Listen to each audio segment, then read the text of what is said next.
వాడు దెయ్యాలతో బాధపడుతున్నాడు. దెయ్యాలు వాడిని భయంకరంగా యాతన పెడుతున్నాయి. 24 గంటలు కదా రోజుకి.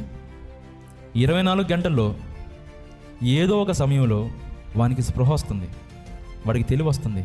వాడు చూసుకుంటున్నాడు, నేనేంటి ఇక్కడ ఉన్నాను, నా ఒంటి మీద బట్టలు లేవేంటి, బాగా ఆకలి అవుతుంది, మా అమ్మేది, మా నానేడి, ఈ సమాధులేంటి, ఇంత దుర్గంధం నా నుంచి వస్తుంది ఏంటి, అసలు నా బ్రతికి ఎందుకు ఇలా అయిపోయింది, అసలు నేనే ఎందుకు ఇలాగ బాధలు పడుతున్నాను, నేను బయటపడే మార్గం లేదా, నేను ఎలాగ బాగుపరచబడాలి, నన్ను బాగు చేసేవాడే ఈ లోకంలో లేడా, మనుషులు నన్ను ఎంతో బాగు చేయాలని ప్రయత్నం చేశారు కానీ వాళ్ళ వల్ల కాలేదు, ఇక నన్ను బాగు చేయాలంటే ఆ దేవుడే దిగి రావాలేమో, ఆ దేవుడే నన్ను బాగు చేయాలేమో, దేవుడు తప్ప ఇక నాకు దిక్కులేదేమో, మరి ఎలా నా జీవితం బాగుపడేది ఎలా, నేను ఇలాంటి స్థితిలో ఉండటం నాకు ఇష్టం లేదు, నా బ్రతుకు బాగుండాలి, నేను నా కుటుంబంలో, నా సమాజంలో, నా ఇంట్లో, నా తల్లిదండ్రులతో పాటు కలిసిమెలిసి జీవించాలి, కానీ నాకు ఎందుకు ఇలాంటి పరిస్థితి వచ్చింది అని ఆలోచించుకుని మరలా వాడు సరే సమయానికి దురాత్మలు వచ్చి పడుతున్నాయి.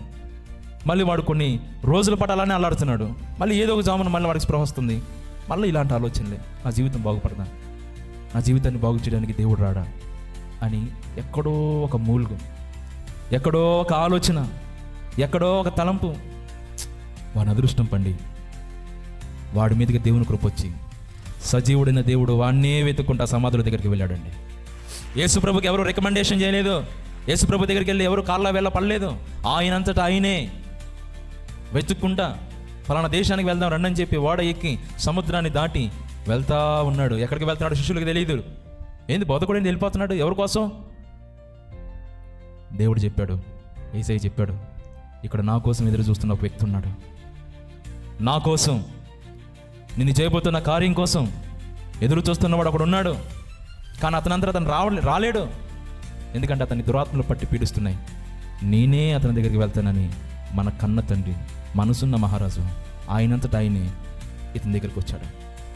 సంఖ్యలు చేయలేని పని, కావలి వారు చేయలేని పని, కుటుంబం చేయలేని పని, సమాజము చేయలేని పని, పోలీసులు చేయలేని పని ఆ రోజు యేసు క్రీస్తు ప్రభు ద్వారా అక్కడ జరిగింది. ప్రభు అతన్ని సమీపించాడు, ఒక్క మాట కూడా మాట్లాడలేదండి.